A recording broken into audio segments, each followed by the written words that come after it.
Oke, apa kabar teman-teman semua malam ini? Semoga dalam keadaan sehat selalu ya. Dan kemudian Amin, amin, amin. amin. Baik. Hari ini kita kembali lagi ke dalam sesi sharing tokoh muslimah ya. Seperti biasa, mungkin teman-teman udah ada yang pada tahu tentang ini atau mungkin ada yang belum.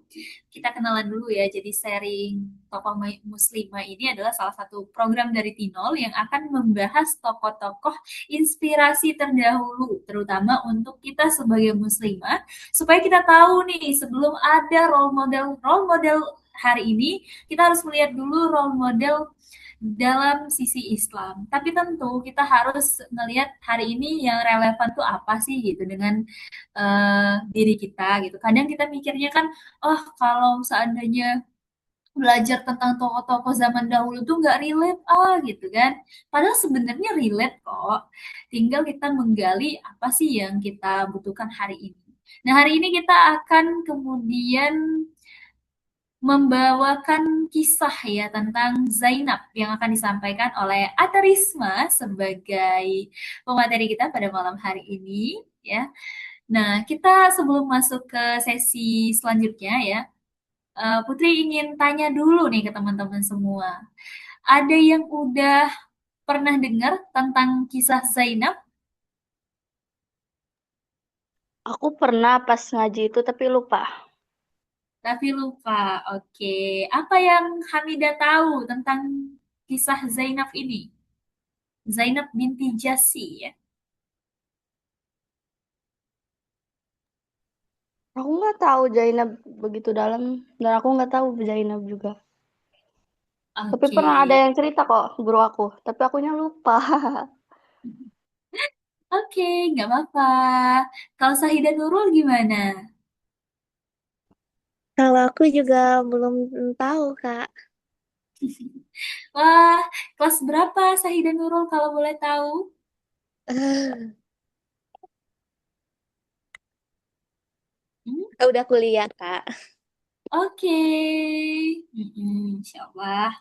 Jadi kemudian kita singkat data ya, Zainab binti Jasi ini adalah seorang ummul mukminin yang kemudian dikisahkan tangguh, taat, dermawan, sabar, dan sederhana. Masya Allah ya kalau kita dengar kalimat ini. Tapi kita pengen tahu dulu nih, mungkin Putri mau tanya dulu nih ke Aterisma.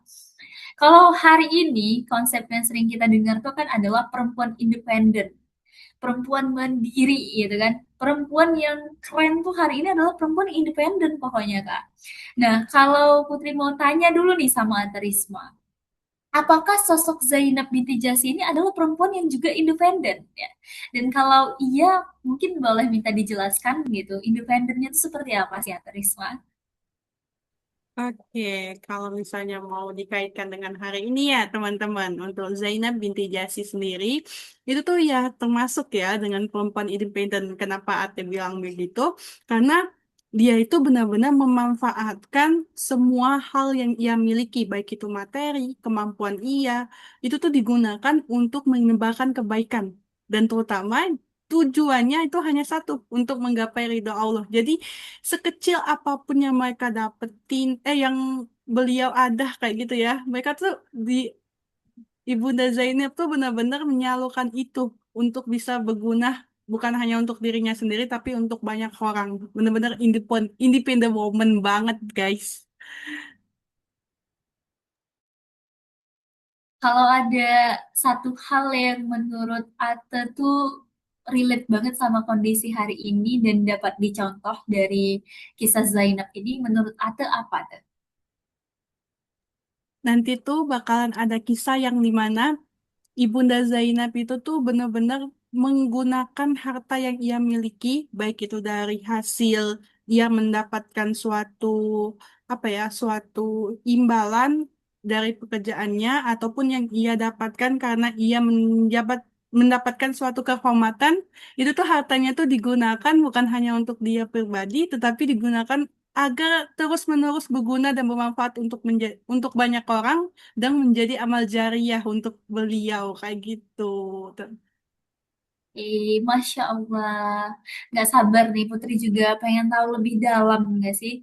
Apa sih, bahkan Putri mungkin akan sampai pada pertanyaan, mungkin teman-teman juga, apa sih yang membedakan beliau ini dengan wanita-wanita zaman sekarang gitu kan? Karena kalau wanita zaman sekarang tuh yang digadang-gadang tuh, oh harus independen gitu kan. Eh, apakah wanita independen tuh hanya finansial yang tinggi saja gitu kan? Atau memang ada nilai-nilai lain yang harus kita bawa? Nah, untuk itu ya, jadi kita semakin penasaran, langsung saja kita sebelumnya, maaf kita berdoa terlebih dahulu ya sebelum kita memasuki sesi sharing tokoh muslimah. Teman-teman semua kita berdoa dengan Al-Fatihah dan doa sebelum belajar ya.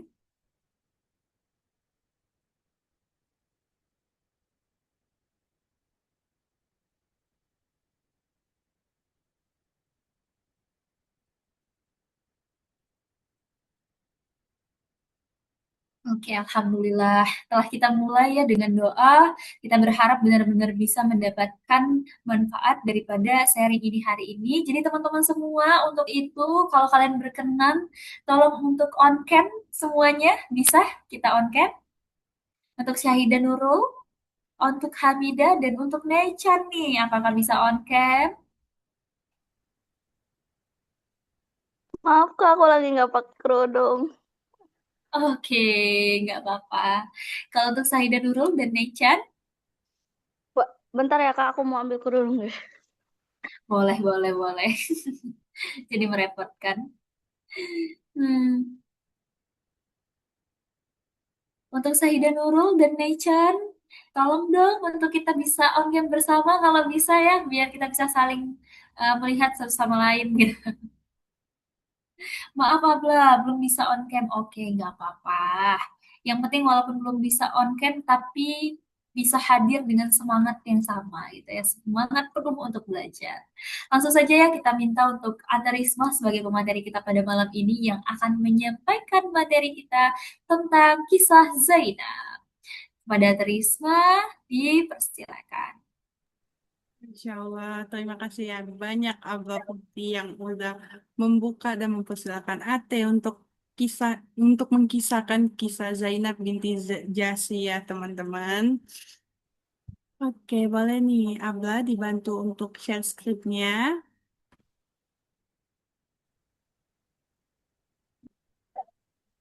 Oke, Sebentar, Kak. ya. Oke, sembari kita menunggu Abla ya untuk share screen PPT-nya, Ate mau nanya nih, satu kata yang terbesit dari teman-teman tentang Zainab binti Jasi, apa sih kayak gitu? Boleh nih, aktifkan mikrofonnya ataupun boleh juga jawab di kolom chat Zoom. Apa nih, satu kata yang teman-teman tahu kayak gitu tentang Zainab binti Jasi?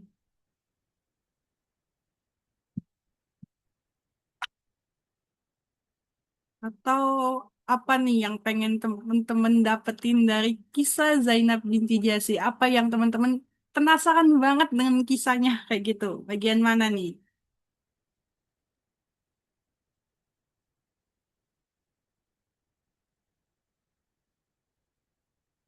Ini, Kalau aku pengen dari bagian independent woman-nya nah, Zainab ini, kita Zainab ini. Masya Allah, Wamidah nih, katanya bagian independent woman-nya ya. Kira-kira penasaran kayak gitu. Hal apa yang bisa diteladani dari kisah Ibunda Zainab binti Jasi? Dari Mbak Syaida sama Nichan nih, gimana kira-kira?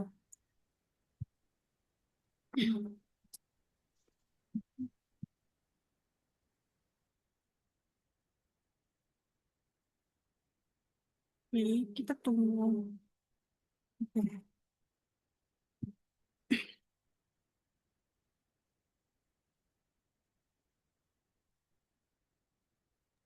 oke. Pengen tahu perjuangannya Ate, Masya Allah ya.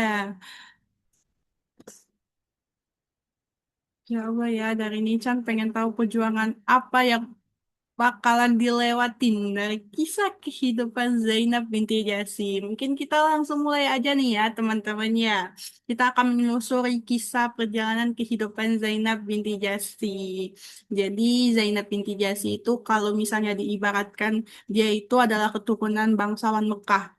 Terus juga ini kan kisah tokoh muslimah di beberapa bulan ke depan atau beberapa minggu ke depan ya. Itu pasti bakalan membahas tentang umul mukminin kayak gitu, istri para Rasulullah SAW atau ibu para mukminin, dan pemilik tangan panjang. Ia mendapatkan julukan pemilik tangan panjang. Jadi sebuah rekan jejak tentang perjalanan kisahnya itu, baik itu menurunkan egonya, terus ia menghancurkan tradisi jahiliyah dan meletakkan dunia hanya murni di genggaman tangannya saja. Penasaran kan kisahnya? Oke, mungkin kita langsung boleh nih, Abla, di next slide-nya. Nah, terkait profil nasab atau keturunan, jadi Ibunda Zainab binti Jahsy itu lahir di tahun 33 sebelum masa kenabian ya, teman-teman. Yang dimana ia itu bertumbuh dan berkembang di tengah-tengah keluarga yang Masya Allah mulia, terhormat, dan keturunan bangsawan. Ayahnya sendiri itu bernama Jasi bin Riyab dan ibunya bernama Umayyah binti Abdul Muthalib yang merupakan bibi Nabi Muhammad SAW. Maka demikian ya teman-teman, bahwa Zainab binti Jahsy itu adalah sepupu dari Rasulullah SAW dari pihak ibunya ya.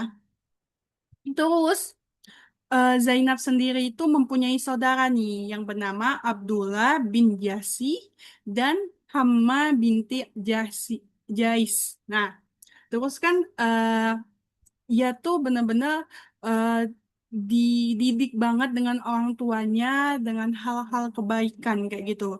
Yang dimana ia juga jiwanya itu merindukan kehidupan suci dan bersih di kota Mekah. Karena kita tahu kan sebelumnya, sebelum Islam itu datang, di kota Mekah itu benar-benar yang namanya kemusyrikan, masa jahiliyah tuh benar-benar yang hancur banget ya teman-teman, penyembah berhala dan bahkan perempuan sendiri kan itu tuh benar-benar ditindas ya teman-teman, dikucilkan kayak gitu.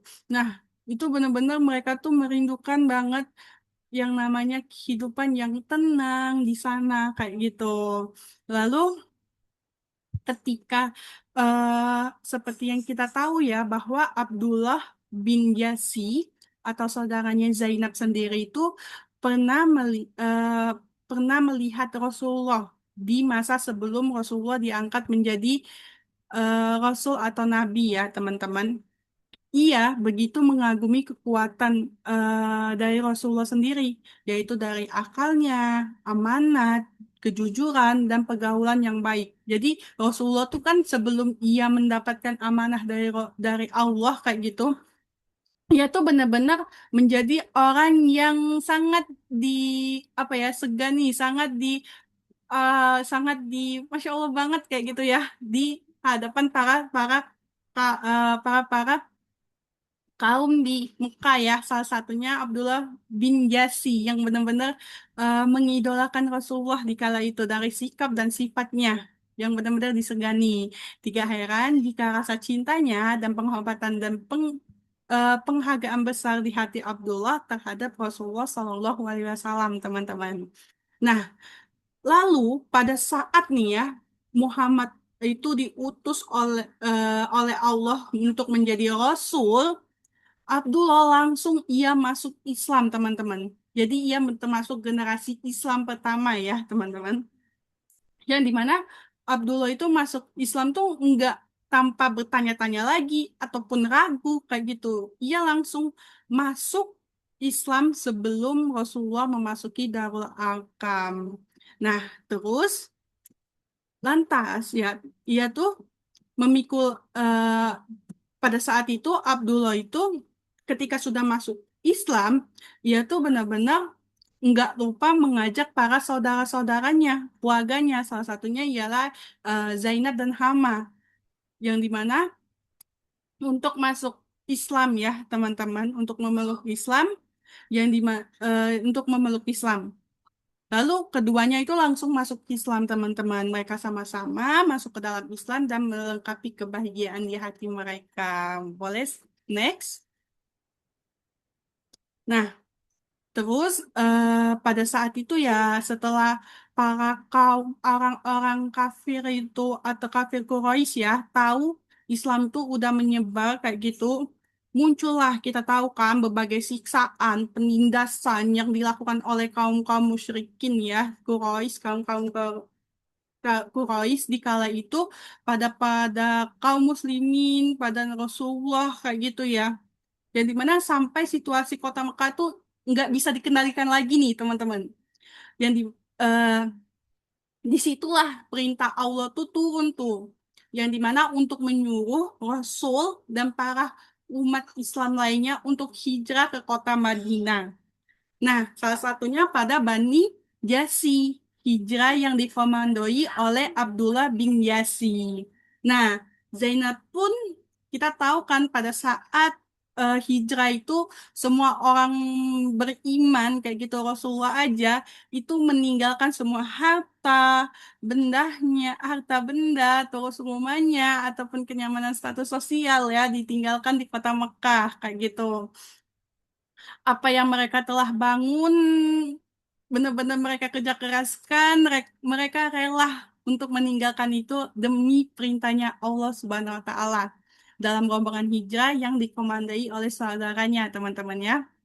Nah, terus pada saat itu eh, Ibunda Zainab itu tuh tidak menjadikan kehilangan itu sebagai alasan untuk berhenti ya teman-teman, tetapi ia memilih tetap beriman dan mengikuti jalan yang Allah ridhoi. Dari kisah ini kita belajar ya bahwa terkadang Allah tuh meminta kita untuk melepaskan sesuatu. Mungkin kita berada saat ini ya di situasi yang mungkin kayak, ya Allah kok aku gini ya, kan ini nggak sesuai rencana aku udah memperjuangkannya malah hasilnya gini, kayak gitu ya.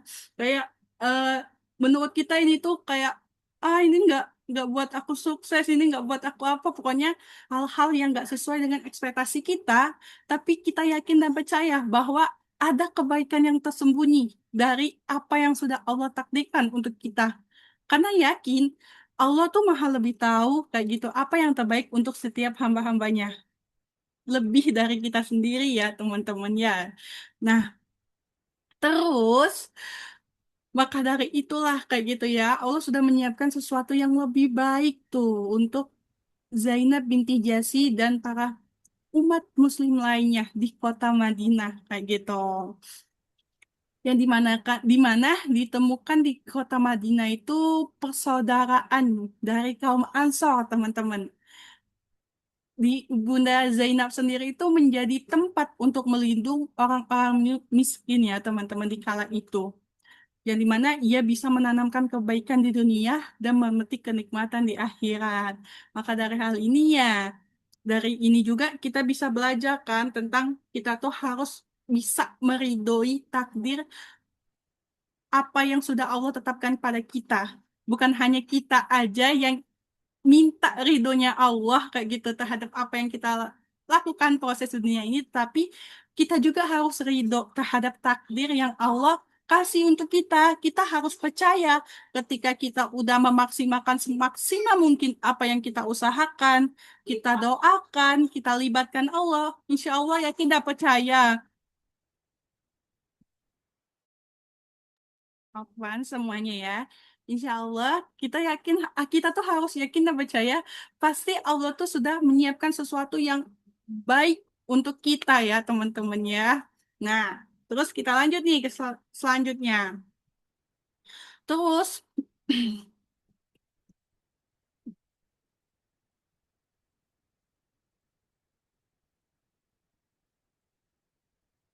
nah pada saat itu ya teman-teman, pada saat di kota Madinah, Ibunda Zainab tuh kan kayak yang kata arti sebelumnya ya, sebagai tempat atau buah berlindung orang-orang miskin.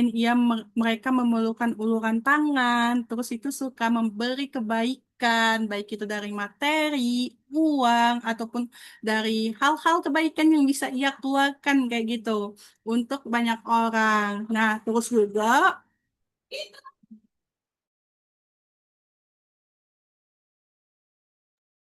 open ya teman-teman. Oke, kita lanjut ya. Nah, jadi untuk Ibunda Zainab binti Jasi sendiri itu adalah ia itu ahli puasa ya teman-teman. Terus itu ya ia itu ahli puasa. Terus itu eh, ia tuh benar-benar eh, memanfaatkan peluang yang Allah berikan kayak gitu untuk sholat, puasa, sholat malam, sholat sunnah yang ia ku- korbankan ya, yang ia fokuskan kayak gitu. Nah, Zainab tuh kan berasal dari keluarga terpandang ya teman-teman. Ibundanya Umayyah binti Abdul Muthalib adalah bibi Rasulullah SAW sehingga Zainab merupakan sepupu Nabi Muhammad SAW. Nah, terus sementara Zaid nih ya bin Harits sebelumnya adalah seorang budak yang kemudian dimerdekakan oleh Rasulullah SAW dan menjadi anak angkat beliau. Nah, pada suatu ketika Rasulullah itu datang nih kepada Zainab untuk menyampaikan keinginan beliau agar Zainab itu menikah dengan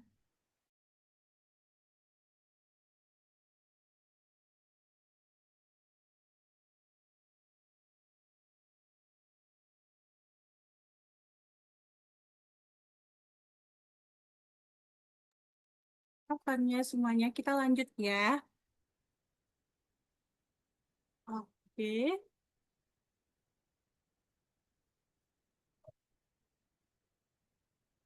Nah, jadi kan sebelum Ibunda Zainab menjadi Ummul Mukminin ya, teman-teman, ia itu sempat menikah dengan Zaid bin Harits. Yang dimana kisahnya pada suatu hari ketika Rasulullah datang kepada Zainab yang menyampaikan keinginan beliau agar Zainab menikah dengan Zaid, anak angkat dari Rasulullah SAW. Ketika mendengar hal tersebut, Zainab tuh awalnya tidak langsung menerima teman-teman, karena ia mempertimbangkan beberapa hal, terutama dari segi nasab ya teman-teman. Kita tahu bahwa nasab Ibunda Zainab itu keturunan bangsawan Quraisy. Terus dari Zaid bin Harith sendiri nasabnya itu tidak memiliki garis keturunan pembesar di Mekah ya teman-teman. Nah, terus juga dari segi kerabatan, kan kita tahu bahwa Ibunda Zainab itu adalah sesepupu dari ibu dari Rasulullah yang dimana itu tuh berhubungan dengan ibunya kayak gitu. Dan masa lalu dari Zaid itu sendiri kan itu tuh adalah mantan budak yang dimerdekakan oleh Rasulullah kayak gitu. Dan terkait posisi sosialnya ya, ia tuh Ibunda Zainab kan dihormati dan memiliki privilege ya, kelas atas kayak gitu kalau di zaman sekarang ya ngomongnya. Dan untuk Zaid sendiri itu tuh adalah anak angkat Rasulullah yang diadopsi kayak gitu. Nah, terus teman-teman, Zainab itu dalam riwayat tafsir ya disebutkan bahwa ketika Zainab dan keluarganya mengetahui bahwa Rasul menginginkan pernikahan tersebut, mereka awalnya merasa keberatan ya teman-teman karena terkait latar belakang yang sebelumnya sudah Ati jelaskan atau teman-teman bisa nih ngelihat di share screen ya. Nah, terus turunlah tuh ayat Quran surat Al-Ahzab ayat 36 yang artinya tidaklah patuh bagi laki-laki mukmin dan pertama mukminah eh, laki-laki mukmin dan perempuan mukminah apabila Allah dan Rasulnya telah menetapkan suatu perkara menetapkan suatu perkara, mereka mempunyai pilihan lain tentang urusan mereka. Nah, jadi ayat ini tuh menjadi pengingat nih bahwa bagi orang mukmin ketetapan Allah dan Rasulnya itu harus didahulukan dulu, kayak gitu, daripada dari kepentingan atau ketetapan kita pribadi ataupun maupun status sosial kita. Pokoknya kita tuh harus mengutamakan, memprioritaskan Allah dan Rasul dulu kayak gitu ya teman-teman ya. Akhirnya ketika ayat itu turun ya teman-teman ya, yang dimana ini nih Zainab langsung menundukkan egonya kayak gitu. Ia membuang gengsi sosialnya dan menerima pernikahan dengan Zaid bin Harits kayak gitu karena ia ingin taat kepada Allah dan Rasul. Ini juga menjadi pelajaran ya buat kita bahwa senantiasa kita tahu ya, Allah tuh sudah mengatur semua aspek kehidupan kita. Dari kita bangun tidur, dari kita sampai tidur lagi, kayak gitu. Dari hal yang terkecil hingga hal yang terbesar, kayak gitu. Allah tuh sudah mengatur detail-detailnya. Kita cari tahu, tinggal kita pelajari. Semuanya ada di pedoman yang Allah telah turunkan dari perantara Rasulullah. Maka dari itu, kita tuh harus pelajari, ikutin, yakin dan percaya bahwa arah hidup kita itu akan tertata rapi ya teman-teman ketika kita mengikuti aturan yang telah Allah tetapkan. Nah, terus boleh next, Abah.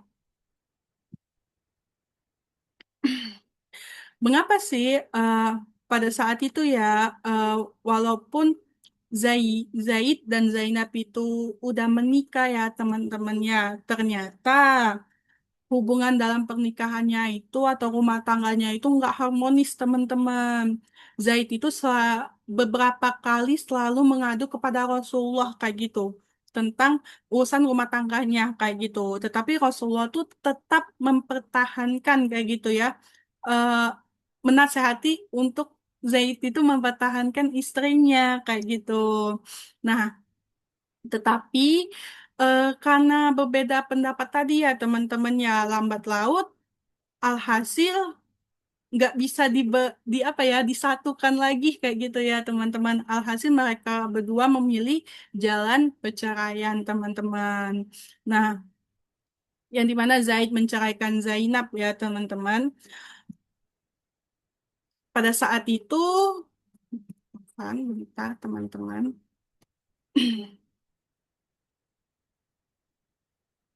Nah, pada saat itu Allah menghendaki Zainab untuk menjadi istri Rasulullah. Mengapa kayak gitu ya? Pada saat Zainab itu apa ya sudah masuk di masa idahnya, teman-temannya sudah selesai di masa idahnya, Allah tuh memerintahkan Rasulullah tuh untuk menikahi Zainab kayak gitu. Nah, ini kenapa kayak gitu Allah tiba-tiba memerintahkan Ibunda Zainab untuk menjadi istri Rasulullah ya teman-teman. Ini tuh untuk menurunkan tradisi adopsi. Jadi sebelum Islam itu datang, orang-orang Arab tuh memiliki tradisi tidak menikahi mantan istri anak angkat mereka. Untuk itu tradisi jahiliyah ini tuh harus dimusnahkan kayak gitu teman-teman. Nah, dimusnahkan ya teman-teman karena Allah tuh berfirman ya di dalam Quran surat Al-Ahzab ayat 37 ya teman-teman yang artinya Allah berfirman dan ingatlah ketika engkau Muhammad berkata kepada orang-orang yang telah diberi nikmat oleh Allah dan engkau juga telah memberi nikmat kepadanya, pertahankanlah terus istrimu dan bertakwalah kepada Allah. Sedang engkau menyembunyikan dalam hatimu apa yang dinyatakan oleh Allah dan engkau takut kepada manusia. Padahal Allah lebih berhak engkau takuti. Maka ketika Zaid telah mengakhiri keperluannya terhadap istrinya atau menceraikannya, kami nikahkan engkau dengan dia, Zainab, agar tidak ada keberatan bagi orang mukmin untuk menikahi istri-istri anak angkat mereka apabila anak angkat mereka telah menyelesaikan keperluannya terhadap istrinya. Dan ketetapan Allah itu pasti terjadi. Di slide sebelumnya, Abah Nah, dalam hal ini ya teman-temannya, pada saat masa idah Ibunda Zainab itu sudah selesai, Rasulullah menikahinya sehingga ia mendapatkan keutamaan yang besar nih, Masya Allah banget, menjadi umul mukminin, yaitu ibu orang-orang mukmin. Boleh next Abla.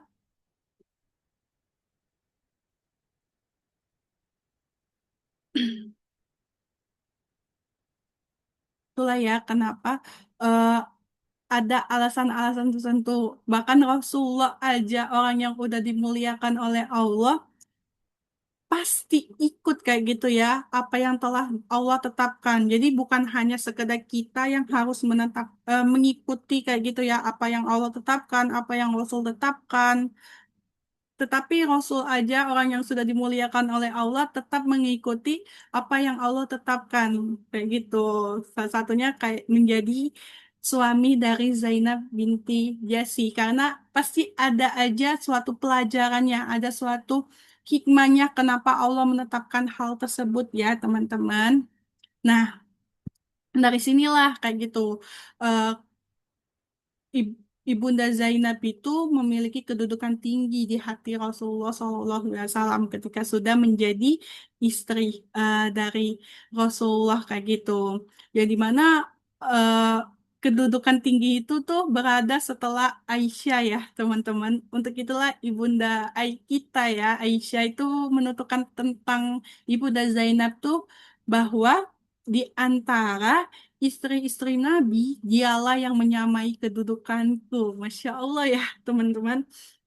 Jadi kedudukan Ibunda Zainab tuh tinggi di mata Rasulullah SAW ya, teman-teman. Dan dari Ibunda Zainab juga, ia itu benar-benar memanfaatkan kesempatan yang Allah berikan ketika ia menjadi seorang umul mukminin atau istri Rasulullah SAW ya, teman-teman. Ibunda Zainab itu mempelajari banyak sekali akhlak Rasulullah, hal-hal kebaikan yang Rasulullah lakukan kayak gitu. Ia tuh selalu meniru langkah kebaikan yang Rasul lakukan di jalan kebaikan, teman-teman. Ia menjadi istri yang panjang tangan dalam kebaikan. Ia selalu rajin sholat, terus itu khusyuk dalam beribadahnya dan selalu terhubung dengan Allah setiap hari, teman-teman. Maka dari itu, eh, Ibunda Zainab itu memiliki kedudukan yang istimewa di hati Rasulullah Shallallahu Alaihi Wasallam. Boleh next, Abdullah. Oke, nah kenapa sih Ibunda Aisyah tuh sampai ngomong kedudukan tertinggi kayak gitu ya? Kedudukannya setelah Ibunda Aisyah, Ibunda Zainab tersebut ya, karena pada saat itu ya teman-teman ternyata ada suatu kisah kayak gitu. Mungkin teman-teman udah tahu juga ya bahwa ada kisah peristiwa Hadisul Ifki. Nah, bagi yang belum tahu, jadi peristiwa ini itu adalah suatu peristiwa di mana cerita Ibunda Aisyah itu tertinggal dari rombongan eh, ketika Ibunda Aisyah itu ketika tertinggal ya dari rombongan saat perjalanan bersama Rasulullah Shallallahu Alaihi Wasallam. Nah, saat itu yang menemuinya terus itu yang mengantarkan kembali Ibunda Aisyah pada rombongan tersebut adalah Safwah bin Mu Mu'attatal. Mu'attatal ya, teman-teman. Nah, dari kejadian tersebut, ini tuh sebagai momentum nih untuk orang-orang kafir membuat suatu manipulasi, untuk membuat suatu fitnah yang disebarkan disebarkan pada kaum umat muslim dan umat lainnya ya teman-teman ya orang-orang munafik tersebut menyebarkan fitnah itu tentang Ibunda Aisyah yang enggak kayak gitu. Nah, tuduhan ini kan pasti membuat Ibunda Aisyah tuh sangat sedih dan Rasul tuh pernah mengalami kegelisahan loh teman-teman. Sampai-sampai Rasul tuh meminta suatu pendapat dari Ibunda Zainab tentang Aisyah kayak gitu. Aisyah ya teman-teman dari peristiwa tersebut. Nah, Ibunda Zainab itu menjawab tuh bahwa ia tidak mengetahui ia tidak mengetahui dari i- Zainab menjawab bahwa ia tidak mengetahui dari Aisyah kecuali kebaikan, teman-teman. Bahkan dalam riwayat Aisyah, Zainab mengatakan tuh bahwa ia menjaga pendengaran dan penglihatannya dari perkara yang tidak ia ketahui. Ini menunjukkan bahwa Ibunda Zainab itu tidak ikut campur menyebar tuduhan ketika ada kesempatan untuk berbicara tentang Aisyah. Ia benar-benar mengatakan pada Rasulullah yang ia tahu tentang kebaikan aja tentang Ibunda Aisyah tersebut, kayak gitu ya teman-teman. Nah, sebenarnya ya kalau misalnya kita mau pakai, kalau kita mau apa, mau mau pakai eh, ideologi zaman sekarang ya, ketika yang namanya eh, apa ya, suami suami istri yang mungkin suaminya poligami, ada aja ya kalau misalnya mau astagfirullah ya, godaan setan ya kalau misalnya mau memperjelekkan kayak gitu, atau misalnya mau ngomong enggak atau memberikan pendapat yang negatif kayak gitu tentang istri lainnya, suaminya kayak gitu ya. Kayak misalnya memanfaatkan momentum tuh Ibunda Aisyah untuk menjatuhkan rival utamanya di hati Rasulullah kayak gitu. Nah, ini kan bisa ia tuh ikut-ikut juga antara desas-desus atau benar-benar menambahkan fitnah lainnya yang membuat Rasulullah tuh bakalan apa ya, bakalan mungkin lebih gelisah lagi kayak gitu. Tapi enggak ya teman-teman, ini yang bisa kita patut pelajari ya teman-teman dari ketakwaan Ibunda Zainab yang sesungguhnya. Ia menolak berbicara tanpa ilmu. Ia cuma yang ia jawab tuh cuman aku menjaga pendengaran dan penglihatanku dari perkara yang aku tidak ketahui. Aku tidak mengetahui darinya kecuali kebaikan. Jadi, Ibunda Zainab tuh benar-benar memuji kejujuran Ibunda Aisyah, teman-teman. Ia mensupport Ibunda Aisyah, teman-teman. Maka dari itulah Ibunda Aisyah juga, Ibunda Ibunda Aisyah juga ya memiliki eh Ibunda Zainab juga memiliki kedudukan yang tinggi ya di hati Bunda Aisyah kayak gitu teman-teman. Nah, terus terus nih teman-teman, terkait kisah makna zuhud ya teman-teman, yang mana kita tahu ya kalau zuhud itu kan adalah ketika ketika zuhud itu kan bukan berarti hidup miskin atau menolak rezeki Allah ya teman-teman. Zuhud itu ketika perhiasan dunia yang ada di genggaman tangan kita, tetapi tidak kita jadikan sebagai raja yang tempatnya tertinggi banget yaitu di hati kita kayak gitu. Enggak ya teman-teman, karena kan di slide awal sudah bilang nih kalau misalnya Ibunda Zainab itu juga memiliki salah satu karakter atau kepribadian panjang tangan kayak gitu teman-teman. Tapi bukan panjang tangan dari artian negatif ya teman-teman. Kita telusuri dulu nih kisahnya ya yang mungkin udah artis spill juga nih tadi di awal ditanya oleh Abla ya. Kata Abla, apa nih yang bisa kita apa kisah yang penasaran ya untuk independent woman Ibunda Zainab sendiri kayak gitu. Nah, jadi Ibunda Zainab itu kan pas menerima rezeki atau fasilitas tertinggi sebagai umul mukminin dan pembagian harta dari pemimpin negara, yaitu pada kala itu adalah Umar bin Khattab, ya pemimpinnya. Harta itu bukan hanya untuk singgah ya teman-teman di tangan atau digunakan untuk kepentingan pribadi Bunda Zainab saja teman-teman, tetapi harta itu ia gunakan untuk kemewahan, untuk dialirkan pada kaum fakir, kerabat, dan mereka yang membutuhkan persis, yang membutuhkan persis di hari ia menerimanya. Jadi ia tuh benar-benar menyalurkan harta yang ia miliki kayak gitu, baik itu dari fasilitas yang ia sudah dapatkan ya teman-teman.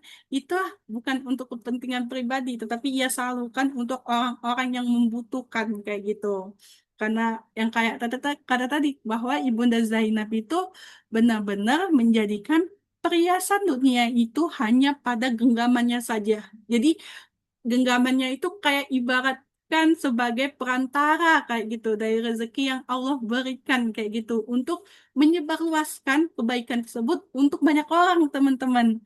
Maka disinilah disebut dengan pemilik tangan yang paling panjang. Nah, terus apa aja nih, bukan hanya dari fasilitas ya, tetapi tangan yang bekerja juga. Jadi Ibunda Zainab itu tidak sekedar membagikan hartanya dari fasilitas yang ia dapatkan aja, tapi ia juga membagikan hartanya, ia tuh dari hal yang udah dikerjakannya. Ia tuh secara aktif menyamak, pulih, dan membuat kerajinan tangan dari tangannya sendiri. Dan hasilnya itu akan diberikan kayak gitu. Jerih payahnya itu akan digunakan untuk mendanai sedekah para fakir miskin, teman-teman. Dan dikala itu kan, pada saat itu kan Rasulullah tuh telah wafat duluan ya, teman-teman. Dan Rasulullah tuh pernah bilang tuh dengan istri-istrinya kayak gitu bahwa setelah setelah yang paling cepat menyusulku atau wafat adalah yang paling panjang tangannya. Nah, ketika ketika itu tuh ya, istri-istri Rasulullah tuh apa ya, menganggap kayak gitu ya, kalau panjang tangannya itu tuh ya diupu terus kayak gitu, teman-teman. Jadi pada saat apa ya? Pada saat mereka sampai di rumah kayak gitu ya, mereka tuh sering kali kayak gitu istri-istri Rasulullah tuh mengukur tangannya yang panjang kayak gitu. Siapa nih tangannya yang panjang kayak gitu? Karena kalau misalnya Ate mendapatkan referensi ya dari buku yang Ate baca kayak gitu ya, Ibunda Zainab tuh karakteristiknya tuh orangnya tuh nggak terlalu tinggi, teman-teman, kayak gitu. Dan tangannya juga nggak panjang kayak gitu. Tetapi ternyata, teman-teman, maksud dari tangan yang paling panjang itu adalah orang yang gemar bersedekah kayak gitu. Orang yang benar-benar memanfaatkan harta yang ia miliki, terus itu materi yang ia miliki, baik itu ia mendapatkan fasilitas ataupun ia dapatkan dari hasil jerih payahnya kayak gitu. Enggak, ia gunakan sendiri, tetapi ia salurkan untuk banyak orang, teman-teman. Dan tibalah nih pada saat perjalanan akhir menuju sang kekasih. Masya Allah ya, teman-teman, ternyata bener banget tuh. Jadi setelah Rasulullah wafat, di beberapa tahun kemudian, tepatnya di tahun 20 Hijriah atau 640 Masehi, istri pertama yang menyusul Rasulullah itu adalah Ibunda Zainab binti Jahsy, teman-teman. Nah, ada satu kalimat ya yang diutarakan oleh Ibunda Zainab binti Jahsy yang benar-benar membuat Ate nangis nih tadi pagi ya pada saat menyiapkan materinya ya. Jadi Ibunda Zainab tuh benar-benar ngomong gini ya. Pada saat di hari-hari terakhirnya, Ibunda Zainab bilang, "Aku sudah mempersiapkan kain kafanku. Mungkin Umar nanti akan mengirimkan kain kafanku untukku. Apabila ia mengirimnya, sedekahkan salah satunya." Aduh, teman-teman ya. Pada saat kita benar-benar menghayati banget ya kalimat ini, kita tuh jadi tahu bahkan di ujung wafatnya beliau kayak gitu, dunia dan harta materi itu tidak mendapatkan tempat apapun di hati beliau. Ibunda Zainab tuh benar-benar memastikan semaksimal mungkin kelebihan satu harta aja, yaitu kain kafannya, sekalipun harus diubah untuk menjadi amal jariah sebelum ia diturunkan ke liang kubur. Masya Allah banget kan, teman-teman, benar-benar ia tuh wafat dalam tidak membawa apa ya, tidak ge- eh, tidak memikir bukan tidak memikirkan, ia tuh wafat bukan hanya fokus kayak gitu ya terhadap harta-hartanya, tetapi ia benar-benar mendetailkan harta-harta apa yang masih ia punya, walaupun hanya kain kafan teman-teman, digunakan bagaimana caranya kain kafan ini agar bisa berguna dan bermanfaat untuk banyak orang. Jangan ada sisa, walaupun ia mendapatkan fasilitas nih nanti kelak dari Umar binti Khattab ya, Umar bin Khattab. Nah, dari perjalanan kisah Ibunda Zainab binti Jahsy ya teman-teman, ini tuh ada 3 pilar yang bisa kita wariskan dari kisahnya. Yang di mana pertama, kemerdekaan dari validasi manusia. Pada pada eh, kalau kita tahu ya bahwa di zaman sekarang kayak gitu ya, yang namanya kita tuh pasti bener-bener bertemu banget dengan yang namanya privilege, terus itu masab, terus status sosial. Maka dari itu kita tuh harus bener-bener bisa membedakan itu semua ya teman-teman. Kita harus tunduk dan patuh atas ketetapan Allah Subhanahu wa Ta'ala terutama. Terus integrasi lisan di tengah konflik. Jadi pelajaran dari eh, hadisul ifki yang di yang di mana itu peristiwa Ibunda Zainab ya teman-teman. Kita tuh harus bisa berani mengatakan apa yang kita lihat kayak gitu. Walau eh, kita nggak boleh mengada-ngada kayak gitu menjadi orang yang adu domba atau orang yang mengompokkan orang lain. Kita tuh harus bisa menjadi solusi di tengah kegelisahan orang-orang di sekeliling kita kayak gitu. Terus yang ketiga ada Tuhan atas harta bukan hamba. Jadi pelajaran dari sedekah panjang tangannya Ibunda Zainab di sisi positifnya, bukan panjang tangan tuh kalau misalnya di zaman sekarang kan pasti mengiranya suka mencuri ya teman-teman, astagfirullah ya.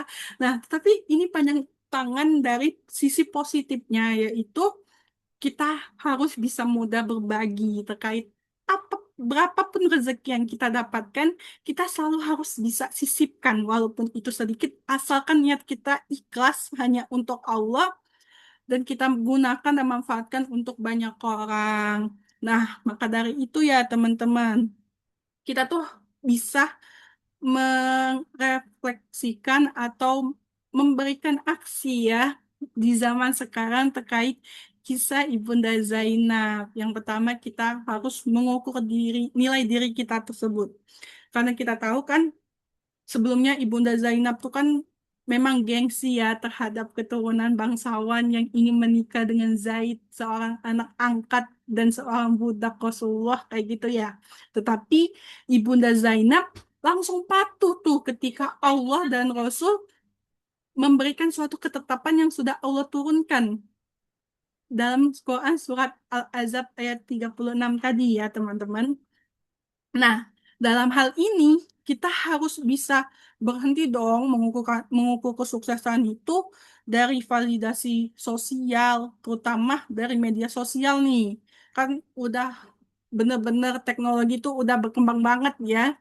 Kadang tuh kan ada aja perbandingan fisik mungkin dari segi kamu kurus, kamu atau kamu nggak kurus, atau misalnya dari segi kecantikan atau standar kesuksesan itu dari mungkin jabatan yang mewah atau yang tinggi kayak gitu, atau satu finansial dari diri kita atau kelak nanti pasangan kita. Kita stop untuk mengukur diri kita dari hal-hal tersebut ya teman-teman. Lalu yang kedua, kita tuh harus merespon rumor atau cancel kultural. Jadi pada saat itu kan Ibunda Zainab tahunya kalau Ibunda Aisyah itu orang yang jujur kayak gitu, orang yang eh, salah satu orang yang taat juga kepada Allah, ia tuh memberikan suatu nasihat atau pendapat yang ia bisa kasih kayak gitu ya kepada Rasulullah itu, bahwa apa yang ia lihat, apa yang ia dengar itu ngelihat itu merupakan suatu hal-hal yang kebaikan kayak gitu ya teman-teman.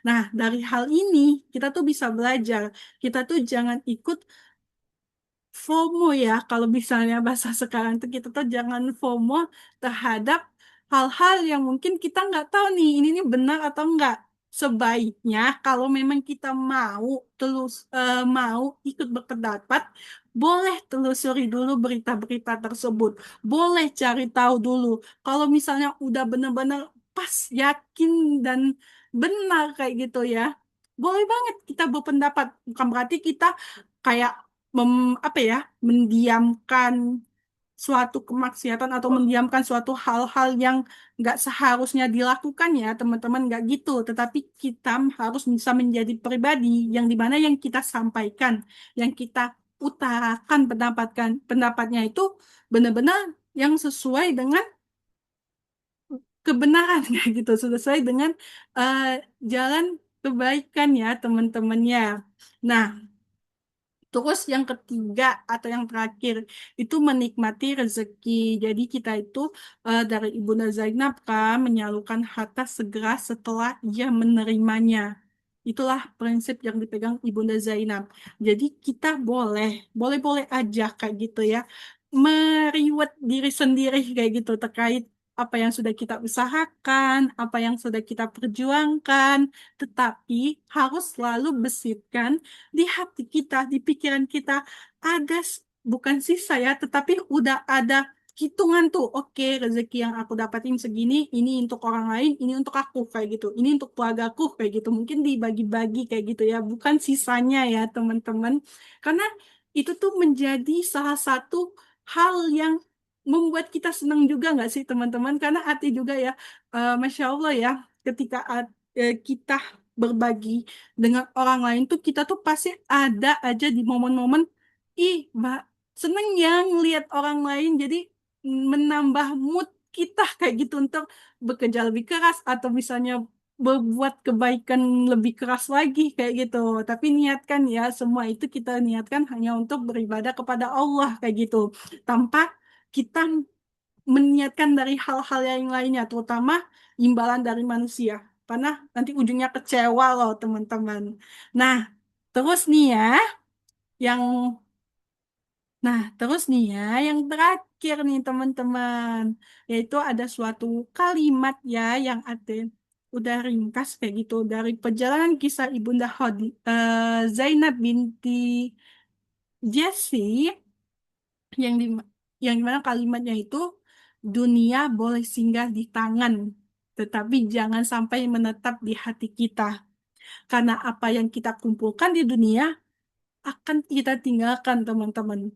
Tetapi apa yang kita lepaskan karena Allah akan menjadi satu-satunya bekal dalam kehidupan yang kelak di akhirat. Maka dari itu, ingat ya teman-temannya, untuk KT pribadi juga ya pesan ini, yang dimana apa yang kita kerjakan, apa yang kita pilih dalam pilihan yang sudah Allah fasilitaskan untuk kita ya, untuk memilih iya atau tidak, memilih berbagai hal, itu tuh semuanya bakalan diminta pertanggungjawabkan oleh Allah Subhanahu wa Ta'ala di kehidupan selanjutnya. Jadi, kita bersama-sama ya mencoba untuk melakukan pilihan-pilihan yang baik, terutama yang sesuai dengan aturan syariatnya Allah. Yakin dan percaya ya teman-teman, ketika kita berusaha untuk mengikuti aturan dan syariatnya Allah, pasti hidup kita tuh bakalan tertata rapi. Pasti semuanya itu bakalan terarah. Terus itu kita tahu tujuan kita sebenarnya mau apa. Sampai kita harus overthinking. Terus itu harus berpikir negatif. Enggak ya teman-teman. Maka selalu libatkan Allah dalam setiap hal ya. Mungkin itu aja yang bisa Ati sampaikan. Ati minta maaf ya teman-teman kalau misalnya ada salah kata atau tadi ada bising-bising. Bismillah, ini bisa menjadi suatu pengetahuan untuk kita dan bisa kita amalkan ilmunya untuk kita semua. Terima kasih banyak ya semuanya. Ati akhiri. Ati kembalikan kepada Abah walau alam bisawab.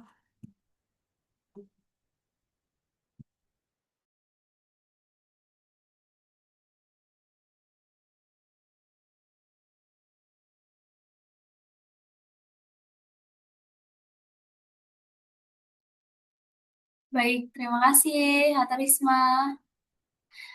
Oke, walaupun tadi di akhir-akhir tadi suara Aterisma kurang terdengar ya, tetapi nggak apa-apa kok. pertengahan-pertengahan tadi banyak insya Allah yang kita dengar. Masya Allah ternyata sudah bertambah ya anggota kita. Tadi masih total ada 6 orang, sekarang sudah 8 gitu. Masya Allah, semoga kita semua mendapatkan manfaat dari apa yang Aterisma tadi sampaikan ya. Terutama yang Putri highlight tadi tentang bagaimana beliau itu menganggap bahwasannya harta itu bukan miliknya. Nah, ini tentu berlawanan sekali ya dengan kondisi kita hari ini yang Putri rasakan terutama bahwasannya ya kadang kala kita merasa harta itu adalah milik kita gitu, tapi kita lupa. Jangankan harta, tubuh kita pun teman-teman itu juga bukan milik kita. Ini Putri pernah satu kali ya merasa berat gitu dengan kehidupan gitu. Dan Putri ceritalah ke teman Putri. Lalu teman Putri bilang bahwasannya, Put, kamu sadar nggak? Bahkan tubuh kamu aja tuh bukan milik kamu. Apalagi sesuatu hal yang lain. Gitu. Kita kebayang nggak sih kapanpun Allah bisa ngambil sesuatu dalam diri kita gitu. Nah ini yang kadang kita lupakan gitu. Agar kita mengingat bahwasannya apapun yang kita miliki gitu. Jangankan harta diri kita, tubuh kita itu bukan milik Allah, bukan milik kita gitu. Kalau Allah mau ambil, Allah ambil aja. Makanya di situ Putri itu mulai belajar ya Kak. Salah satunya untuk berhenti jadi orang insecurean misalnya kan. Misalnya insecure kalau oh aku ngerasa tapi kulitku kurang putih gitu, aku kurang tinggi dan sebagainya gitu. Tapi kadang kita tuh melupakan orang-orang di sekitar kita gitu. Ada orang yang bahkan dia misalnya kesulitan dalam bernapas dan sebagainya. Nah, kita kalau masih diberikan kesempatan untuk itu, kenapa tidak gunakan dengan baik gitu? Kenapa tidak syukuri apa yang ada gitu?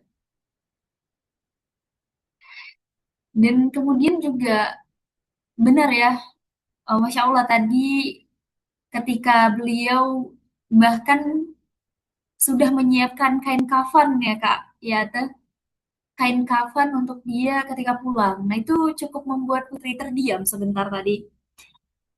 Wah gitu kan, mungkin teman-teman di sini udah ada yang nyiapin kain kafan atau ini pertanyaan serius loh teman-teman. Walaupun mungkin eh, Putri bawa santai ya. Pernahkah kita terpikir untuk mengingat bahwa kita pada akhirnya akan pulang dan apa yang sudah kita persiapkan? Dan itu yang sering kali juga Putri tanyakan juga ya ke diri sendiri. Belum, kata Neca. Sama, Putri juga belum. Cuma setelah mendengar kisah ini, nyiapin baju kepelaminan. Coba cek dulu deh.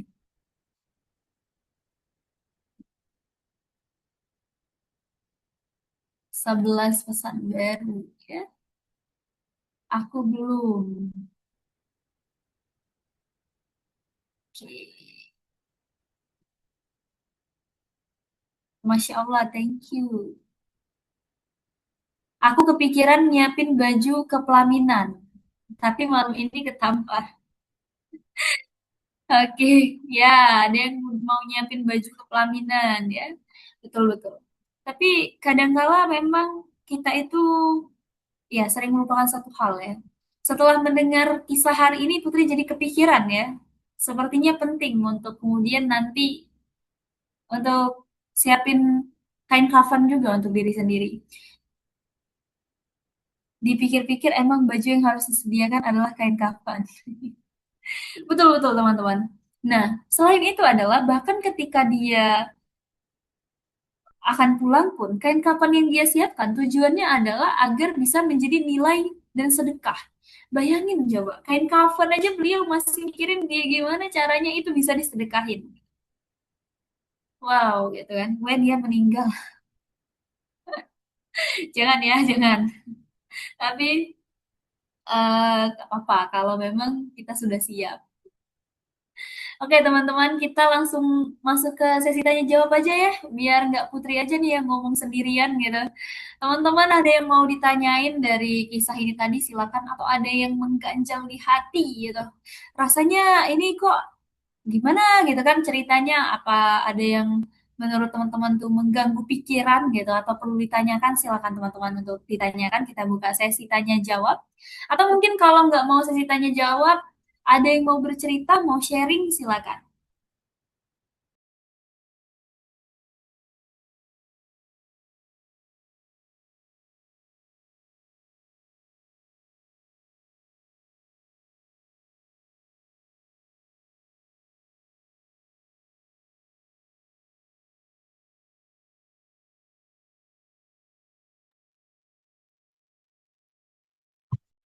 Gak ada nih yang mau nanya nih. Gak ada kah yang mau nanya?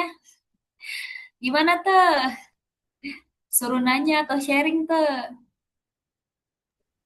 Iya, boleh banget ya teman-teman kalau mau sharing-sharing atau mau tanya-tanya, baik itu di sesuai dengan topik atau di luar topik ya, boleh banget kita sama-sama sharing-sharing pokoknya.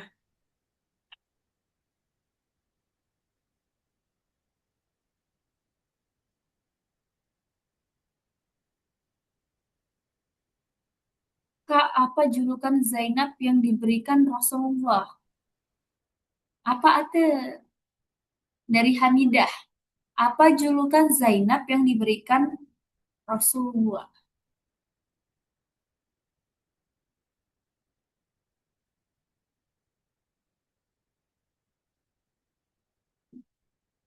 Opken, opken, ya ada. Kalau misalnya sejauh referensi yang Ate dapetin ya, baik itu dari YouTube ataupun dari buku ya, kalau misalnya julukan spesifik dari Rasulullah itu belum Ate temuin kayak gitu. Tapi Rasulullah cuma hanya pesan yang tadi, kayak salah satu perkataan Rasul, kalau misalnya setelah Rasul wafat kayak gitu, istri yang menyusulnya itu adalah istri yang tangan panjang kayak gitu. Sampai-sampai kan istri-istrinya tuh mengukur panjang tangannya sendiri kayak gitu ya, siapa ini, siapa ini. Ternyata tangan panjang yang dimaksud ialah yang gemar bersedekah, yang gemar apa ya, menggunakan harta yang ia miliki kayak gitu untuk disebarkan di jalan kebaikan kayak gitu. Itu benar-benar dilakukan oleh Zainab binti Jasi, salah satu istrinya. Karena setelah itu tepat banget istri yang pertama meninggal setelah Rasulullah kayak gitu adalah Zainab binti Jasi. Kurang lebih gitu, Abla dan Mbak Hamidah. Ya, jadi gitu Kak Hamida. Belum ada ya kalau spesifik ya. Tapi bisa kita lihat bahwasannya beliau ini adalah sosok yang terkenal dan sifatnya yang dermawan ya kalau Putri simpulkan. Kemudian ada dari Nurul Alia. Mau nanya Kak, kan meninggal lebih pasti daripada pernikahan. Lalu kalau meminta menikahnya di surga aja gimana Kak? Maksudnya berdoa kepada Allah. Gimana Ate? Oke, Ati izin jawab ya. Jadi, Ati sa- teringat sama salah satu timeline-nya dari Titik Kenal, yaitu menjunjung cita-cita tertinggi sebagai ibu peradaban. Kan kita tuh kan masih, kita tuh mempunyai cita-cita tertinggi ya teman-teman, bahwa mungkin ya dari kita pribadi yang ibaratnya cita-cita kita mungkin dari Ate jadi pengusaha, Abla terus menjadi influencer, Aka menjadi influencer juga, atau yang lainnya, teman-teman yang lainnya kayak gitu ya. Jadi apapun, tetapi kalau misalnya perempuan yang sejati ya kayak gitu, perempuan yang memang benar dalam Islam itu tuh ada cita-cita tertingginya, yaitu menjadi ibu peradaban kayak gitu. Sebenarnya memang sih kalau ibu peradaban itu bukan ibu secara biologis saja ya, tetapi ideologis juga kayak gitu, yang mencetak para generasi untuk memperjuangkan agama Allah kayak gitu. Kalau misalnya ditanya kayak gitu, kalau misalnya dari segi pernikahan sama kalau misalnya kita mintanya menikah di surga aja kayak gitu ya, berdoa kayak gitu boleh atau enggak? Kalau dari Ate pribadi ya, Ate lebih spesifiknya tuh, eh, kita kan ini kan kalau misalnya ibarat meninggal, kita meninggal ya, kita wafat sama kita menikah itu kan perkara takdir kayak gitu ya, perkara takdirnya Allah kayak gitu. Kita nggak bisa mencampur adukan dengan wilayah kuasa kita, tetapi yang kita fokuskan sekarang ialah gimana cara kita untuk selalu memperbaiki diri kita untuk menjadi hamba Allah yang taat dan bertakwa kepada Allah kayak gitu melalui jalan apapun itu ya teman-teman. Pokoknya tentunya di jalan yang Allah ridhoi kayak gitu. Kelak nanti Allah pertemukan kita dengan pasangan yang masya Allah kayak gitu ya, yang masya Allah pasangan dari pernikahan di dunia ya kelak ya. Ya kita harus tetap jalani kayak gitu. Tetapi kalau misalnya Allah berkata lain, eh, kita apa ya? Kita wafat kayak gitu sebelum kita menikah. Ya kita harus meridhoi juga ya teman-teman. Maka dari itu kan perkara takdir ya. Kalau misalnya dari kitanya yang namanya doa kan, kata Mbak Nurul kan maksudnya doa kepada Allah kayak gitu. Ya itu usaha kita kayak gitu. Jadi it's okay selagi doa itu di jalan kebaikan untuk kebaikan kita, ya doa aja kayak gitu. Kita selipin aja kalau misalnya Allah meridhoi kita untuk sampai ke jenjang pernikahan, dipertemukan pasangan yang memang benar-benar menjadikan Allah sebagai prioritas utamanya, menerapkan aturan dan syariatnya Allah, memiliki visi misi yang sama dan lainnya pokoknya. Atau kalau misalnya enggak, Allah tolong pertemukan kelak di surgamu, bisa kekal abadi di dalam sana kayak gitu. Jadi lebih yang kitanya kayak gitu mencoba untuk berdoa hal-hal yang baik kayak gitu untuk kita pribadi. Mungkin kurang lebih gitu, Abah dan Mbak Nurul. Baik, kalau Putri simpulkan ya dari yang dimaksud ATE adalah pertama kita harus memahami bahwasannya ketika tadi pertanyaannya lebih pasti itu meninggal daripada pernikahan. Sebetulnya sama-sama keduanya tuh tidak ada yang lebih pasti, tapi semuanya tuh pasti. Hanya saja kita tidak tahu kapan itu terjadi, kepastian itu ada. Dan juga kalau Putri pernah dengar ya dari Ustadz Felix Siau, beliau menyampaikan kita itu pada perkara takdir, karena takdir itu kan teman-teman adalah sesuatu yang sudah terjadi. Maka ketika hari ini kita masih hidup dan belum meninggal, itu belum terjadi kan. Sesuatu yang bersifat takdir dan belum terjadi, itu nggak usah kita pikirin. Karena kenapa? Karena kita akan capek terus mikirinnya gitu. Kecuali kalau misalnya, oh kita pengen nih gitu kan, apakah orang yang meninggal itu ketika dia masuk surga, dia menikah di surga? Ya bisa saja. Karena di surga apapun yang kamu mau, gitu, apapun yang kita mau itu pasti diadakan, apapun ya, apapun yang diminta. Hanya saja catatannya adalah masuk surga dulu. Nah, ini yang perlu kita highlight paling utama. Untuk masuk surga, maka kita harus fokus pada persiapan. Nah, ini wilayah kita ya teman-teman. Wilayah kita adalah ikhtiar dan takdir itu milik Allah, wilayah kita adalah ikhtiar, maka yang bisa kita lakukan adalah semaksimal mungkin untuk berikhtiar gitu, untuk mempersiapkan diri gitu, agar kita bisa masuk surganya Allah. Kalau kata teman aku tuh, ya Allah kata teman aku, pengen deh katanya, kalau andai kan aku di hari ini gitu dikabarin sama Allah, kamu boleh nih meninggal masuk surga, aku mau banget. Tapi udah pasti ya, masalahnya nggak mungkin juga ya. Kata Pak Guru, he said, sebelum semua kita rayakan, maka semua kita persiapkan. Masya Allah. Yang pasti antara pernikahan maupun kematian adalah kedua hal yang sama-sama harus kita persiapkan, teman-teman. Maka persiapkan dengan sebaik mungkin. Salah satunya dengan kita hari ini, gitu kita ikut kajian, ini salah satu persiapan diri. Atau kemudian tadi ada yang kuliah kan, ada yang kemudian mungkin sedang bekerja dan sebagainya, semua itu adalah bentuk persiapan untuk kita, salah satunya ya entah kita meninggal ataupun pernikahan, dengan catatan apapun yang kita lakukan itu standarnya cuma satu, syariat. Put, nanti coba tanyain ke Mbak terkait independen Zama sekarang dengan kisah Zainab binti Jasi gitu. Oh, independen zaman sekarang ya Kak. Oke, boleh nih. Aterisme. Aterisme. Putri memang sebenarnya mau tanya. Tadi kan di highlight yang aterisme sampaikan tadi di salah satu slide itu bahwasannya beliau itu kan ketika menikah dengan suami pertama dengan Zaid ya, Ate. Nah, itu kan berbeda sekali kasta ya. Yang satu adalah orang yang terpandang ya beliau, yang satunya ya dalam secara dilihat dari sisi duniawi ya, tidak begitu kan? Ada perbedaan yang sangat berbanding terbalik ya kan?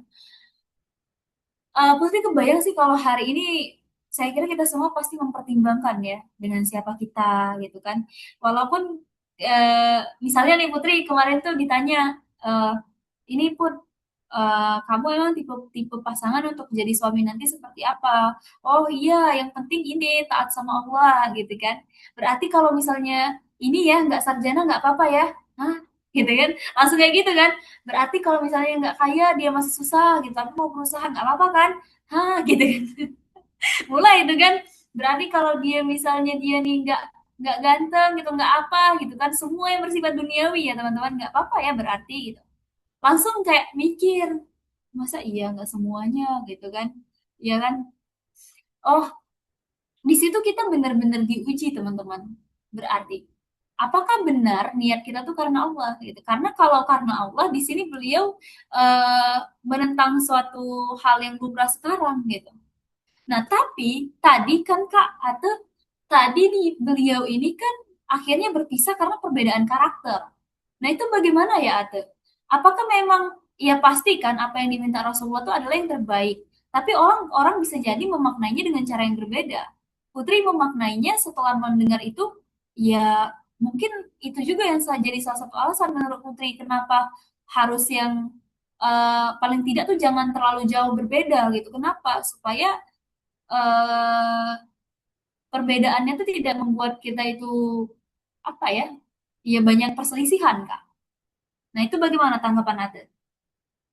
Oke, mulai mengenai kasus pernikahan tadi ya teman-teman ya. Kan sebenarnya kisah dari Ibunda Zainab binti Jasi sendiri kan itu ada dua surat ya yang dua ayat kayak gitu. Apa nih teman dua ayat yang diturunkan oleh Allah kayak gitu karena udah perintahnya Allah kayak gitu terkait pernikahan dengan Zaid sendiri ya di suami pertamanya kayak gitu kan memang benar-benar dengan soal status sosial kayak gitu ya itu berbanding terbalik banget ya teman-teman antara Ibu dan Zainab terus itu dengan Zaid sendiri kayak gitu.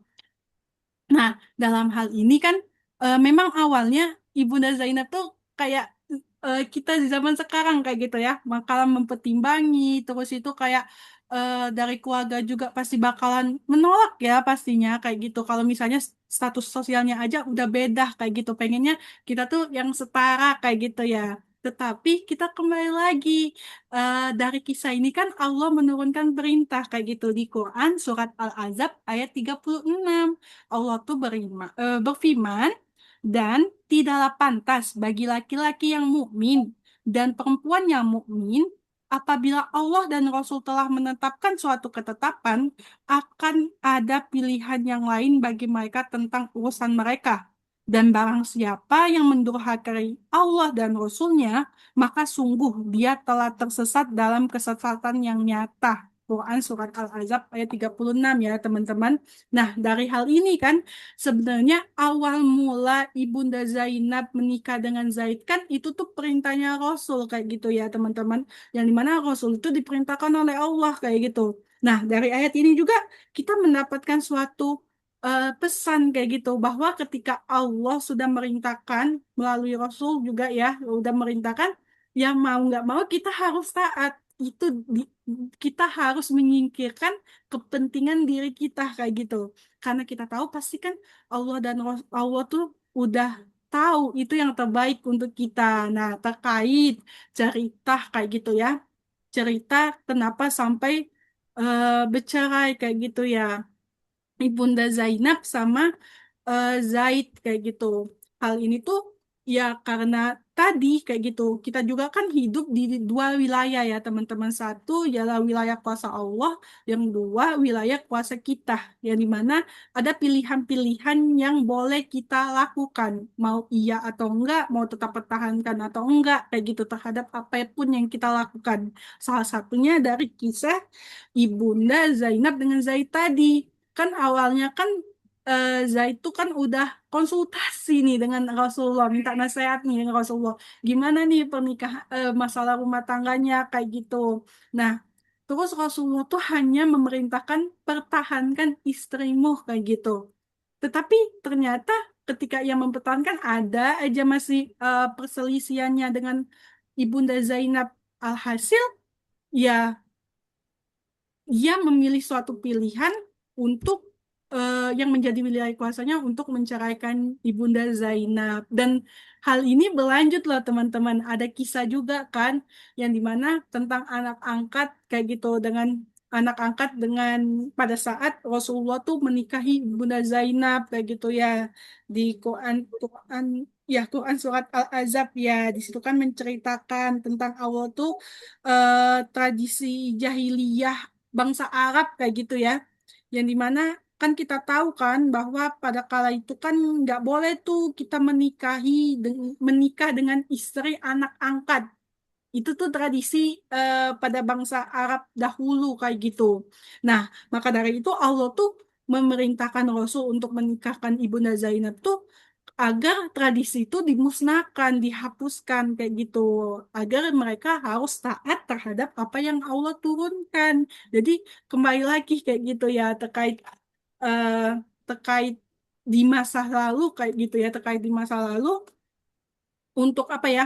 Untuk urusan kan ayat tuh kan benar-benar berturun secara bertahap terhadap suatu kisah-kisahnya kayak gitu. Jadi ketika udah ada satu ayat yang Allah perintahkan, mereka tuh langsung bergegas untuk mengamalkannya ataupun untuk mengikutinya. Nah, maka dari itu ini juga pembelajaran untuk kita bahwa benar ya kayak kata Putra mungkin kalau misalnya di zaman sekarang kayak gitu ya.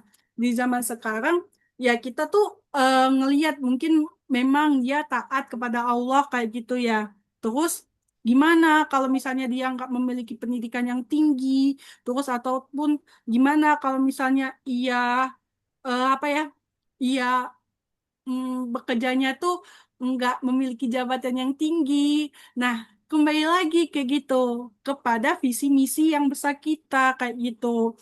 Memang ya kalau misalnya berbicara tentang ta'aruf tuh banyak banget ya hal-hal yang perlu kita tanyakan yang memang benar-benar menjadi opsi kita kayak oke, ini fix oke ini enggak pokoknya ini benar-benar dipertanyakan libati Allah, libati orang-orang terdekatnya yang benar-benar kita tanyakan. Maka dari itu kita harus bisa cari benar-benar kayak gitu libatin Allah untuk mencari yang namanya pasangan ya karena kita kan jalurnya ini jalur ta'aruf ya harusnya teman-teman ya maka dari itu kita benar-benar harus cari yang satu visi misi yang benar-benar kalau misalnya ia memang taat kepada Allah ia memprioritaskan Allah untuk menerapkan aturan dan syariatnya Allah dalam setiap tindakan yang ia lakukan otomatis kan ia akan mengusahakan hal-hal yang bisa ia lakukan walaupun ia mungkin eh, berbeda pandangan, berbeda status sosialnya dengan kita kayak gitu.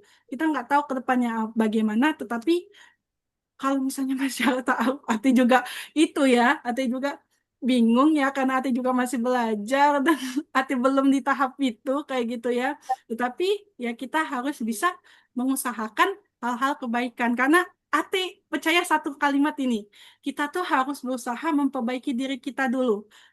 Insya Allah orang yang baik pasti didekatkan dengan yang baik kayak gitu. Nah, berarti kita fokus dulu dari diri kita kayak gitu. Fokus dulu kita sekarang untuk memperbaiki diri kita. Yakin dan percaya Allah tuh pasti memberikan insya Allah pasangan yang terbaik kelak untuk kita. Amin ya Rabbal Alamin. Gitu, Abla. Masya Allah, amin, amin, amin. Semoga kita semua bisa dapat pasangan yang insya Allah membawa kita pada kebaikan. Jadi ya betul kata Ate Risma tadi ya, kalau kita memantaskan diri, berusaha untuk baik, jadi orang yang baik, insya Allah kita akan bertemu dengan orang yang baik juga. Lalu kemudian bagaimana nih kalau ternyata ketemunya malah nggak sama orang baik gitu kan? Tapi yakinlah ya, hidup itu kan memang tidak selalu ideal. Memang ada contoh gitu, tidak semua hal tuh seideal Sayyidah Khadijah dengan Nabi Muhammad SAW. Ada juga kisah bagaimana Asiyah dengan Fir'aun misalnya, lalu Nabi Lut dengan istrinya. Tapi ini perlu ada garis bawahi ya.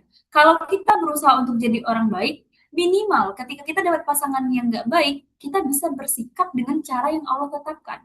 Kita bisa meminimalisir rasa sakit hati tadi. Kenapa? Karena ketika kita menikah, kita sudah niatkan karena Allah tadi gitu. Maka ketika terdapat yang kurang baik, kita bisa menyikapinya tuh dengan bijaksana. Oh, mungkin Allah titipkan kemudian sifat-sifat yang kurang baik terhadap dirinya supaya aku yang melengkapi. Kan bisa begitu. Atau kemudian untuk menjadi pahala bagiku dan sebagainya. Teman-teman, ada lagi nih, apakah ada lagi pertanyaan? Atau kalau kita ngadain kelas khusus ta'aruf gimana nih? Masya Allah. Boleh, boleh, boleh. Kemarin kita udah sempat bikin konten loh tentang ta'aruf dikit-dikit ya. Dan kita wawancara Mbak Pit ya namanya beliau. Itu memang beliau sudah pernah ta'aruf. Tapi jangan kami ya yang jadi pematerinya, kami belum pernah ta'aruf. Teman-teman yang lain gimana? Apakah ada yang pengen ditanyakan lagi atau setuju dengan pendapat Aka untuk ngadain kelas ta'aruf? Atau sudah ngantuk semua nih kalian? Syahidah Nurul, Nechan ya, Fadila, Hamidah, Nurul Alia, dan Aka. Gimana teman-teman?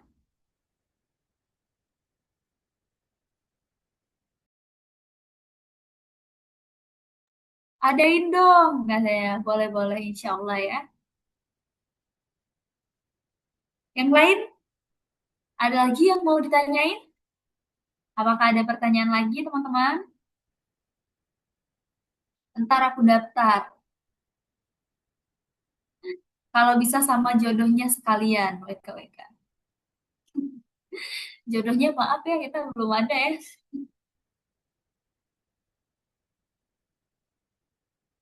Oke, teman-teman, apakah ada pertanyaan lagi? Atau sudah cukup? Cukup aku Abla. Masya Allah. Yang lain juga cukup? Baik. Kita tutup ya, tuh ya. Baik, terima kasih semuanya. Terima kasih kepada Ata Risma atas penjelasannya, Masya Allah. Teman-teman, semoga ada deh yang kita ingat, yang benar-benar nyangkut di kepala kita gitu ya maksudnya. Ataupun kalaupun belum, percayalah teman-teman, gak ada hal tuh yang sia-sia. Mungkin hari ini tuh belum terlalu connect, terlalu susah gitu mau ngejalanin, mau mengikuti sifatnya Zainab gitu. Karena itu terlalu Masya Allah gitu untuk kita yang astagfirullah. Tapi percayalah teman-teman, semakin banyak kita mengisi apa ya mindset kita, pemikiran-pemikiran kita kita isi dengan hal-hal yang bermanfaat, maka percayalah pasti ada hal-hal yang akan kita dapatkan gitu. Dan itu perlahan-lahan akan membentuk mindset kita bagaimana kita memandang kehidupan ke depannya. Nah, teman-teman, terakhir ya, Putri mumpung masih bareng kalian nih, minta ini feedback kalian terhadap sharing tokoh muslimah ini. Apakah kalian ada kritik, ada saran, atau kalian tuh ketika ikut ini gitu kan bertahan nih sampai akhir, itu tujuan yang ingin kalian dapatkan tuh apa gitu. Boleh teman-teman untuk kemudian ini on mic, voice, atau kalian lewat chat boleh deh. Mohon teman-teman dibantu untuk kita semua biar kita bisa evaluasi dan sama-sama lebih baik lagi.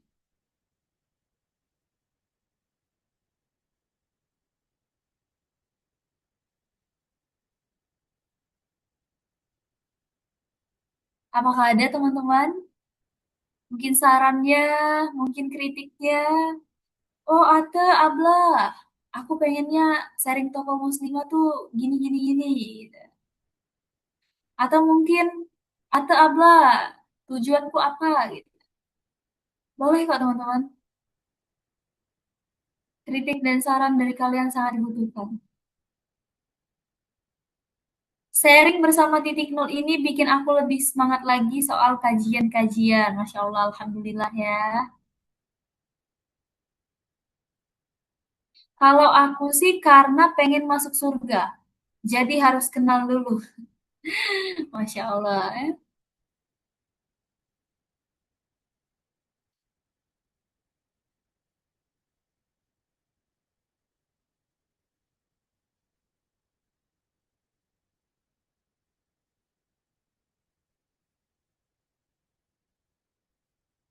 So far kegiatannya bagus Kak dan seru. Tujuanku untuk belajar Kak, Masya Allah. Penjelasannya juga mudah dimengerti. Terima kasih Kak, Alhamdulillah teman-teman.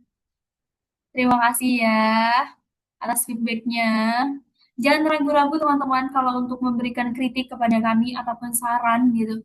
Oh mungkin Kak ke depannya seperti ini atau ada sebagainya pengennya gini gitu. Nggak apa-apa teman-teman.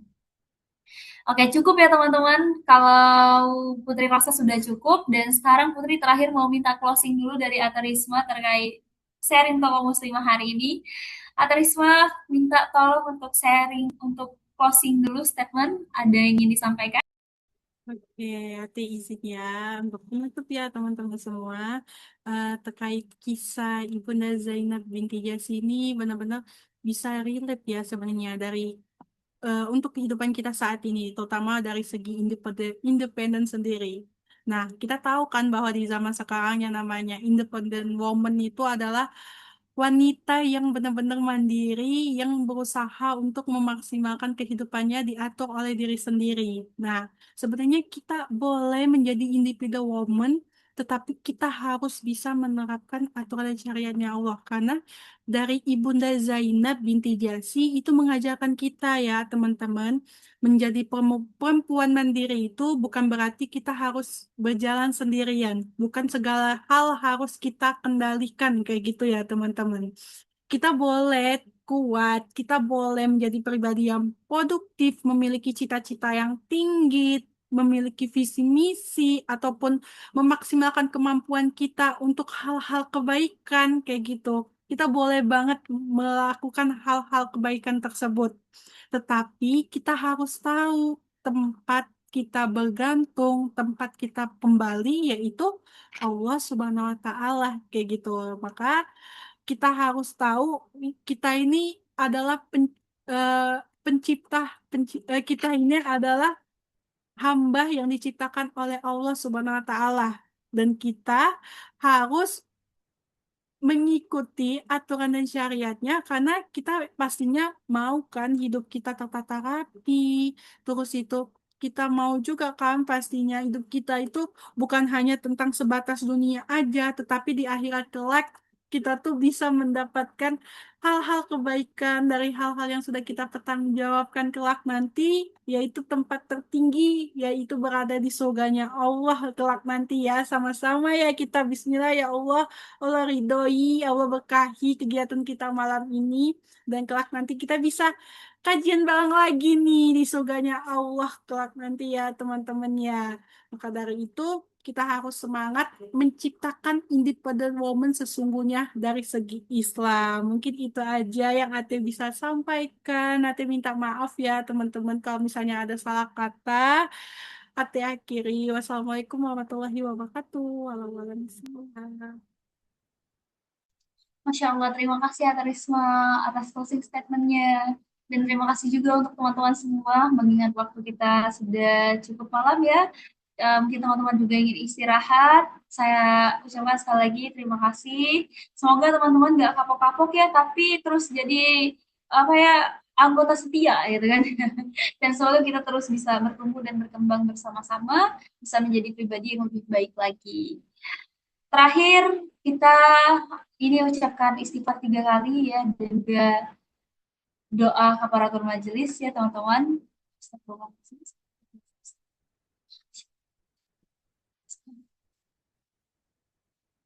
Amin. Baik, terima kasih teman-teman. Terima kasih Ate. Assalamualaikum.